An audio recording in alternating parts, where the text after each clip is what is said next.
Hallelujah, praise the Lord. सबका स्वागत करती हूँ हमारे आज के इस एपिसोड में।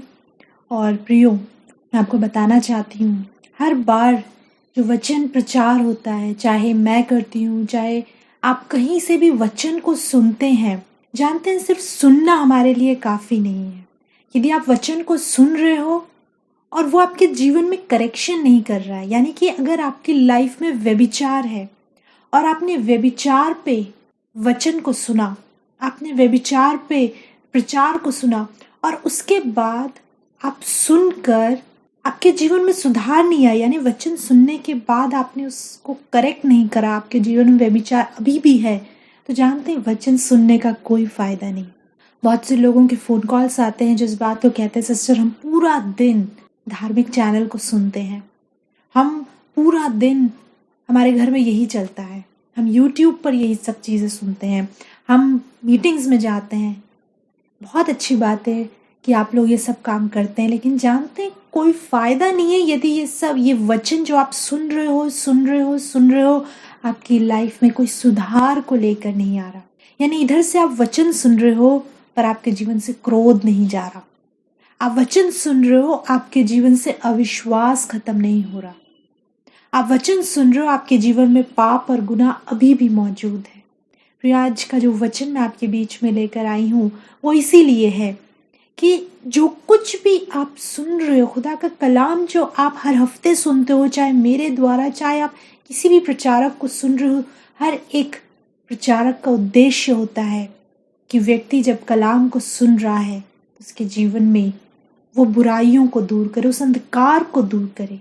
मैं आपके सामने जो वचन लेकर आई हूँ वो पाया जाता है याकूब उसका पहला अध्याय उसके 19 पद से आगे हम देखेंगे। इस प्रकार लिखा है, हे मेरे प्रिय भाइयों, ये बात तुम जान लो, हर एक मनुष्य सुनने के लिए तत्पर और बोलने में धीर और क्रोध में धीमा हो।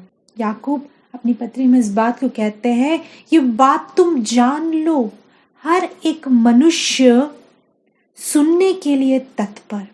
जानते हैं कि ऐसा युग में हम जी रहे हैं, ये ऐसा समय चल रहा है जब व्यक्ति दूसरे व्यक्ति की सुनना नहीं चाहता, वो दूसरे व्यक्ति को सुनने के लिए तैयार नहीं होता।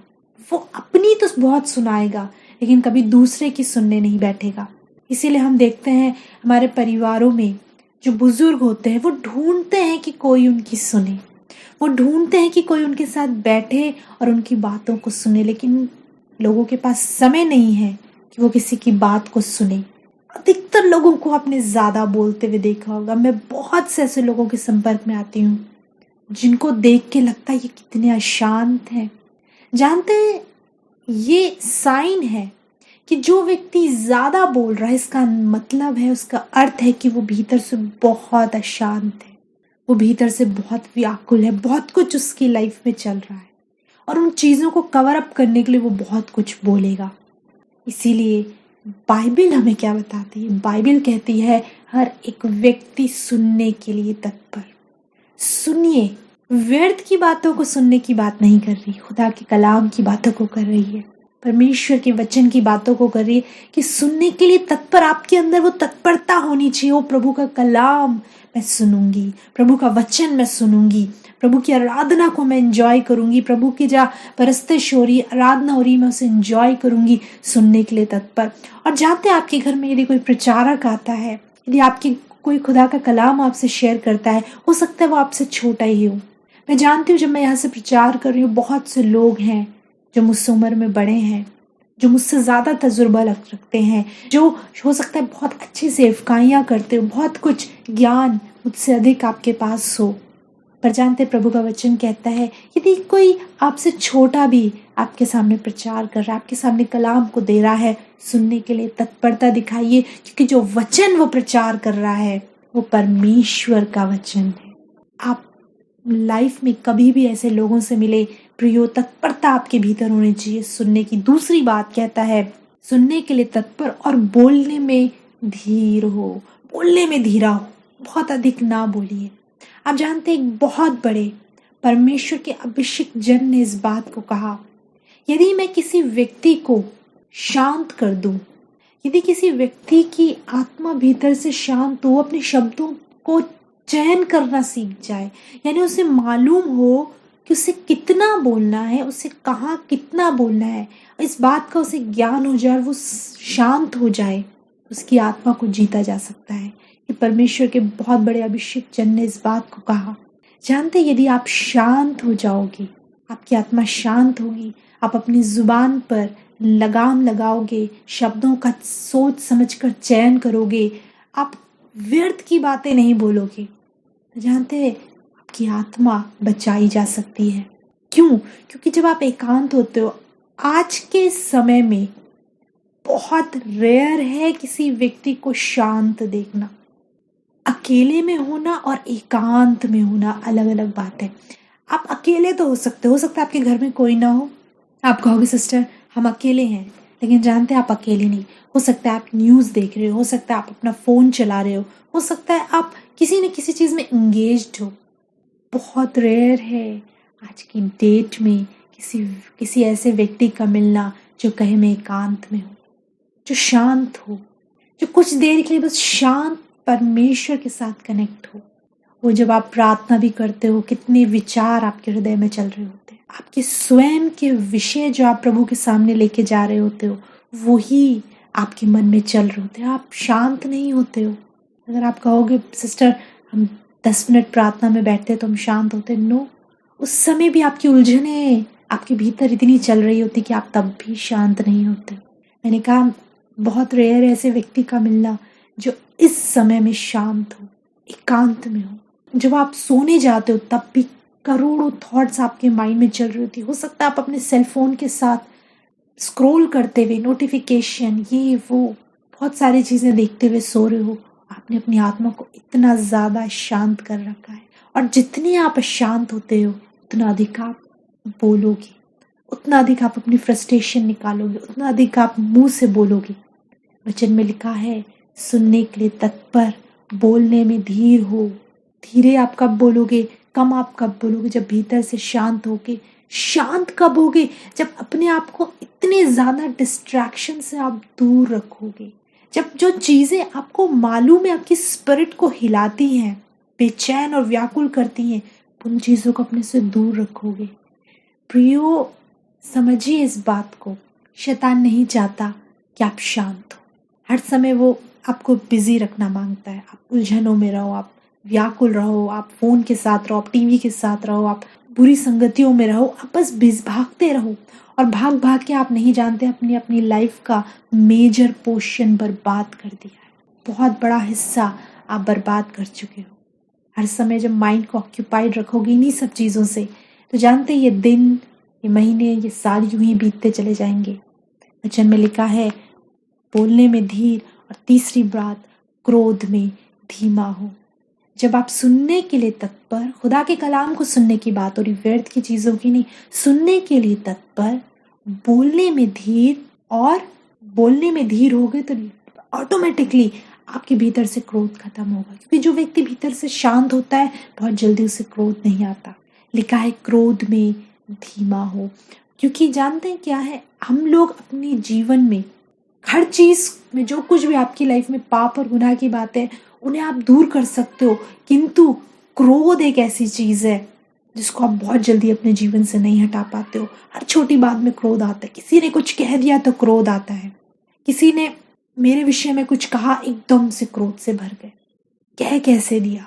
जानते हैं बाइबल हमें बताती है, याकूब कहते हैं हर एक व्यक्ति सुनने के लिए तत्पर, बोलने में धीर, क्रोध में धीमा हो। तत्परता दिखाइए सुनने के लिए, बोलने में और कम हो जाइए, क्रोध में और कम हो जाइए। याकूब इस बात को होली स्पिरिट में होकर कहते हैं। और आगे वचन कहता है क्योंकि मनुष्य का क्रोध परमेश्वर के धर्म का निर्वाह नहीं कर सकता। मनुष्य के भीतर जो क्रोध है परमेश्वर के धर्म का निर्वाह नहीं कर सकता। जानते हैं आपकी लाइफ में यदि क्रोध का आत्मा है, यदि आप किसी की बात को सहन नहीं कर पाते, आपको लगता है सामने, हर बार आपको ऐसे ही लगता है कि सामने वाला गलत है आप सही हो, आपको हर बात में क्रोध आता है, इसका अर्थ यह है करेक्शन की जरूरत है। कितना भी प्रचार सुन लीजिए, कितने भी आराधनाओं में चले जाइए, कितना भी कुछ भी कर लीजिए, कितना भी वचन पढ़ लीजिए, बट इस वचन को पढ़ने का फ़ायदा तब है जब ये आपकी लाइफ में काम कर, जब आप इसे अपनी लाइफ में अप्लाई कर रहे हो। वचन में लिखा है, मनुष्य का क्रोध परमेश्वर के धर्म का निर्वाह नहीं कर सकता। 21 पद कहता है, इसलिए सारी मलिनता और बैर भाव की बढ़ती को दूर करके उस वचन को नम्रता से ग्रहण कर लो जो हृदय में बोया गया और जो तुम्हारे प्राणों का उद्धार कर सकता है। ये है आज का वचन। खुदा का कलाम क्या कहता है? हर प्रकार की मलिनता को और बैर भाव की बढ़ती को, जो बैर, जो भाव, जो मलिनता आप में बस गई है, जो आपके जीवन में जिसने घर बना लिया है, वो बैर भाव, वो डाह, वो जलन, वो मलिनता, लिखा है उसको दूर करके उस वचन को जो नम्रता से ग्रहण कर लो जो हृदय में बोया गया। उस वचन को जो प्रचार होते हैं, उस वचन को जो आप हर दिन सुनते हो, उस वचन को जो आप पढ़ते हो, उस वचन को आज जो आप टेलीविजन से सुनते हो, यूट्यूब, फेसबुक, आप कहीं से भी सुन रहे हो, आप प्रभु के दासों से सुन रहे हो, उस वचन को ग्रहण करो। उस वचन को सिर्फ सुनना नहीं है। अगर आप सोच रहे हो सिर्फ सुनने से आपके जीवन में बड़े बड़े काम होंगे, नो, उसको ग्रहण करो। और लिखा है जो हृदय में बोया गया और जो तुम्हारे प्राणों का उद्धार कर सकता है। जानते हैं ये वचन आपका उद्धार कर सकता है, आपके प्राणों का। इसीलिए इसको सिर्फ सुनना नहीं है, इसे अपने जीवन में ग्रहण करना है। और 22वां पद कहता है, परंतु वचन पर चलने वाले बनो और केवल सुनने वाले ही नहीं जो अपने आप को धोखा देते हैं। बहुत सुना है वचन आपने। बहुत से लोग मुझे कहते हैं, सिस्टर अब हर हफ्ते आपका प्रोग्राम देखते हैं, हम वचन सुनते हैं हर हफ्ते, हम मिस नहीं करते। अगर सैटरडे को नहीं सुन पाए तो हम मंडे को रिपीट देखते हैं, वो भी नहीं सुन पाए तो हम यूट्यूब में देखते हैं। पर जानते हैं परमेश्वर को इससे आनंद नहीं आता आप कितना वचन सुनते हो। परमेश्वर इससे खुश नहीं होता कि आप कितना बाइबल पढ़ते हो। परमेश्वर कहते हैं वचन के सुनने वाले नहीं, उस पर चलने वाले बनो। यदि आपने कोई किताब पढ़ी, आपने याकूब की पत्री पढ़ी, आपने भजन संहिता पढ़ा, आपने मती पढ़ा, और कहीं पर आपने पढ़ा कि तू चोरी ना करना, कहीं पर आपने पढ़ा कि आप तू व्यभिचार ना करना, उस चीज़ को आपकी लाइफ में होना चाहिए। वो चीज़ आपकी लाइफ में, उसे अपने हृदय से ग्रहण करो। यदि आपने पढ़ा वो क्रोध में धीरे होना है, आपको क्रोध नहीं करना है, और आप पढ़ के निकल गए किंतु आपके जीवन में क्रोध है, तो प्रियो बाइबल कहती है इसके सिर्फ सुनने वाले मत बनो, इस पर चलने वाले बनो। और लिखा है ये अपने आप को धोखा देते हैं। जानते, ये अपने आप को ही धोखा देना हुआ, क्योंकि इधर तो आप सुन रहे हो पर आपकी लाइफ में कोई चेंजेस नहीं आ रहे हैं। जैसे पहले थे वैसे ही अब वो लोग कह रहे हैं क्या फ़ायदा हुआ प्रभु को जानने का, क्योंकि प्रभु को जानने से पहले भी तुम्हारा जीवन ऐसा था, प्रभु को जानने के बाद भी आप तुम्हारा जीवन ऐसा है, क्या फ़ायदा हुआ? आप धोखा दे रहे हो स्वयं को। यदि आपके परिवार वाले आपकी लाइफ में कोई चेंज नहीं देख रहे हैं, वो कह रहे हैं अरे ये पहले भी बहुत क्रोध करता था, ये आज भी बहुत क्रोध करता है, कोई चेंज नहीं आया, आप अपने आप को धोखा दे रहे हो, खुद को सेटिस्फाई कर रहे हो। दुष्ट भी यही चाहता है, आप पढ़ो बाइबल, आप करो सब कुछ, खुद को सेटिस्फाई करते रहो, पर परमेश्वर इससे खुश नहीं होते। परमेश्वर खुश होते जब आपने वचन को सुना, उसे अपने जीवन में ग्रहण किया, और उसके सिर्फ सुनने वाले नहीं, उस पर चलने वाले भी आप बने।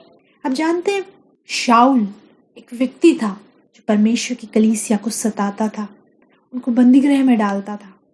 एक दिन उसकी मुलाकात यीशु मसीह से हुई। क्या हुआ उसके बाद? क्या यीशु मसीह से मुलाकात के बाद शाऊल शाऊल रहा? क्या वो फिर कलीसियाओं को सताता रहा? शाऊल की मुलाकात जब यीशु से हुई, खुदा के कलाम को जब उसने सुना, ग्रहण किया, उसके बाद वो पौलुस बन गया। सारी चीज़ें बदल गई। इस शाऊल में और इस पौलुस में बहुत फ़र्क है, दोनों अलग अलग पर्सनैलिटीज़ हैं। शाऊल क्रोधी था, बहुत गुस्सा आता था, कलीसियाओं को सताता था, मारता था, पीटता था। पौलुस बिल्कुल डिफरेंट है, शांत है, परमेश्वर के भेदों से भरा है, प्रेमी है, वो पीड़ाओं में भी खुश है। जानते हैं शाऊल कहता था, शाऊल का अर्थ है बड़ों में सबसे बड़ा, पौलुस का अर्थ है छोटों में सबसे छोटा, दासों का भी दास। वो कहता भी है मैं प्रेरित कहलाने के योग्य नहीं, मैं तो बहुत छोटा हूँ, यदि आप यीशु मसीह से मुलाकात कर चुके हो, यदि खुदा का कलाम आपके जीवन में आ रहा है और आप इसे सुन रहे हो बट कोई चेंज नहीं आ रहा, आप जैसे पहले थे वैसे ही अब हो, तो प्रियो वचन कहता है तुम अपने आप को धोखा दे रहे हो। आने वाले 20 साल भी आप इसको पढ़ते रहिए, 20 साल भी आप प्रचारकों को सुनते रहिए, के कलाम को अलग अलग जगहों से सुनते रहिए, चर्चेज में सुनते रहिए, बट लाइफ में चेंज नहीं आ रहा है, तो सब व्यर्थ है, आप खुद को धोखा दे रहे हो। और शैतान भी यही चाहता है कि आप धोखे में ही रहो। खुदा का कलाम आगे कहता है 23 पद को हम देखेंगे, क्योंकि जो कोई वचन का सुनने वाला हो और उस पर चलने वाला ना हो, वह उस मनुष्य के समान है जो अपना स्वाभाविक मुंह दर्पण में देखता है। वचन आपका स्वाभाविक मुंह दर्पण में दिखाता है, एक दर्पण की मानिंद है। यानी कि एक पाप और गुनाह से भरा व्यक्ति जब वचन को पढ़ता है और उसमें देखता है ओके ये सारी चीजें मेरी लाइफ में मौजूद है, वो अपना मुंह उस दर्पण में देखता है, उसको रियलाइज होता है कि मैं जो कर रहा हूँ वो गलत है। ये वचन उसे दिखाता है तुम ये करो, ये सब चीजें परमेश्वर को नहीं भाती, सब चीजें तुम्हारी लाइफ में है। मिरर के आगे आप खड़े होते हो और आप देखते हो कि आपके चेहरे पे कहीं पे कुछ लगा है, क्या करते हो? जाकर अपने मुंह को धोते हो या हैंकी से साफ करते हो, आप उस दाग को दूर करते हो, आप अपने बालों को, अपने चेहरे को साफ करते हो। दर्पण इसीलिए होता है। पर यदि कोई व्यक्ति दर्पण के आगे जाए और वो देखे कि उसका चेहरा बिगड़ा पड़ा है, कुछ कुछ चेहरे पे दाग है, कुछ है, और उसके बावजूद वो ऐसे ही बाहर निकल जाए, तो लोग उसे मूर्ख कहेंगे। तूने अपने चेहरे को दर्पण में देखा, उसके बाद भी तूने अपने चेहरे को साफ नहीं किया। ये बाइबल दर्पण की मानिंद है। एक गुनाह से भरा व्यक्ति जब इस दर्पण में देखता है और जब देखता है मेरी लाइफ में ये चीजें हैं, उसके बाद भी वो बाइबल को बंद करके, वचन को किनारे करके उसी दुनिया में, उसी गुनाह और उसी पाप में पड़ा रहता है, तो लोग उसे मूर्ख कहेंगे। वो अपने आप को धोखा दे रहा है। प्रतिदिन आप वचन सुनते हो, बहुत से धार्मिक चैनलों को आप देखते हो, बहुत से प्रचारकों को आप सुनते हो, वो हर दिन आपको दर्पण दिखाते हैं। खुदा का कलाम हर दिन दर्पण की मानिंद आपके आगे आता है कि देख तेरी लाइफ में ये है, तेरी लाइफ में ये है जिसे तुझे दूर करना है, और उसके बावजूद उन सिर्फ सुन रहे हो बट उस पर चल नहीं रही हो, उसे ग्रहण नहीं कर रहे हो, आपका चेहरा वैसे का वैसे ही है। तो प्रियो, परमेश्वर का वचन कहता है वो अपने आप को धोखा दे रहा है। लिखा है 24 पद में, इसलिए कि वो अपने आप को देख कर चला जाता है और तुरंत भूल जाता है कि मैं कैसा था। व्यक्ति ने दर्पण देखा, अपने चेहरे में देखा दाग हैं, धब्बे हैं, हटाने की जरूरत है, पर वो देख कर चला गया और भूल गया। बड़ा मूर्ख है वो व्यक्ति। इसीलिए प्रियो, परमेश्वर का वचन कहता है ये दर्पण की मानिंद है। 25 पद कहता है, पर जो व्यक्ति स्वतंत्रता की सिद्ध व्यवस्था पर ध्यान करता रहता है, यानी कि इस वचन पर, वो अपने काम में इसलिए आशीष पाएगा कि सुनकर भूलता नहीं पर वैसा ही काम करता है। वो अपने कामों में आशीष पाएगा, वो अपनी हर चीज, उसके घर, उसके घराने, उसके जीवन पर आशीष आएंगी। क्यों? क्योंकि वो गया, उसने दर्पण में देखा और उसने उस दाग को दूर करा। वो गया, उसने कलाम को उठाया, पढ़ा और उसने देखा मेरी लाइफ में ये चीज मौजूद है जो प्रभु के दास भविष्यवक्ताओं ने लिखी है, जो प्रभु का वचन कहता है, और मुझे इसे दूर करना है। और वो उन पाप, उस गुनाह की बातों को दूर करता है। और जानते हैं वचन कहता है जीवन में आशीष पाएगा। आप अपनी आशीषों के बीच में खुद ही खड़े हैं। आपकी और आपकी आशीषों के बीच में आप स्वयं खड़े हैं, क्योंकि आप उस पाप, उस गुनाह को छोड़ना नहीं चाहते। आप उस पाप को एंजॉय करते हैं। जानते हैं दाऊद एक स्थान पर कहते हैं, हे परमेश्वर मेरे आंखों में ज्योति आने दे, ऐसा ना हो कि मुझे मृत्यु की नींद आ जाए। दाऊद इस बात को कहते हैं, परमेश्वर मुझे, मेरी आंखों में ज्योति आने दे। यानी कि जब एक व्यक्ति जब अपनी आई टेस्ट कराने जाता है, जानते हैं जो डॉक्टर होते हैं, जो आई स्पेशलिस्ट होते हैं, वो उसकी आंख में तेज रोशनी डालते हैं और कहते हैं क्या तुम्हें कुछ महसूस हो रहा है? और यदि वो व्यक्ति कहे कि हाँ मुझे महसूस हो रहा है, तो डॉक्टर कहते हैं तुम्हारी आंखें बिल्कुल सही हैं।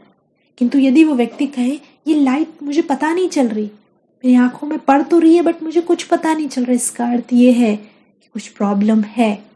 वैसे ही जब वचन की रोशनी, जब जो प्रचार होता है आपकी लाइफ में पड़ रहा है और आपको उससे कोई फर्क नहीं पड़ रहा, बहुत प्रचार हो रहा है, बहुत आप सुन रहे हो, बट आपको फर्क नहीं पड़ रहा, आप पाप और गुनाह को यूं ही एंजॉय कर रहे हो, आपकी लाइफ में कोई चेंज नहीं आ रहा, इसका अर्थ ये बहुत प्रॉब्लम है।